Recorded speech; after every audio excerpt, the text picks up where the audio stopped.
In front of me is Samsung Galaxy S21 FE 5G, and let me show you how to block a number on this device. So first of all, just open your phone dialer, then tap on some particular contact that you would like to block, for example your dad, tap on information, and here select more. And if you'd like to block this contact, select the block contact, and if you truly want to do it, tap on block.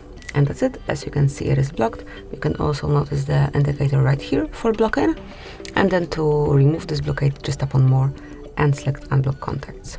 Then also you can tap on more icon right here and select settings.